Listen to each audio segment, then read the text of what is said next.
We had a coyote problem. They'd come running up this wash, and they'd come right over here to our 4-foot fence, and they'd steal our chickens. But how do you keep them out?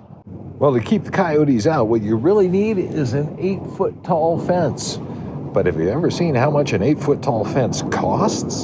So I wondered if I could just build my own 8-foot tall fence. Yep, and it turns out it's not that hard. First challenge, how do you make that T-post 8 feet tall? My answer was to get 8-foot outdoor treated 2x4s and securely strap them to the T-posts.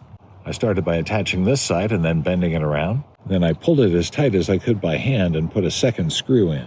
Then I tightened the strap with 2 screws on this side. And we are left with an 8-foot fence post, and it's rather secure.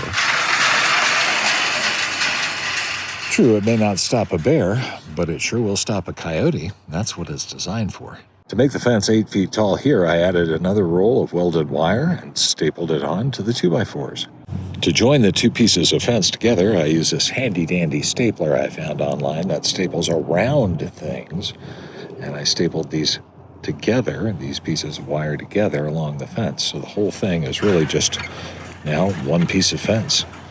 Here at the back of my property, where the welded wire fence was already weak, I reinforced it with these cattle panels, and I was able to stack 2 high to make the fence here. It's actually more than 8 feet tall here. And my 8-foot tall fence posts on T-posts hold that up quite well. So the big question is, did the 8-foot fence stop the coyotes from stealing our chickens? Well, to find out, I installed this Ring camera to keep an eye on things. Let's take a look.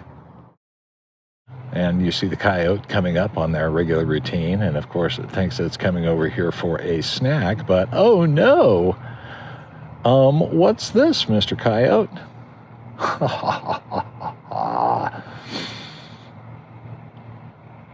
And notice how long this coyote sits here.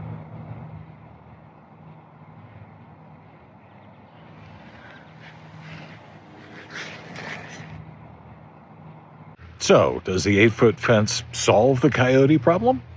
Yep.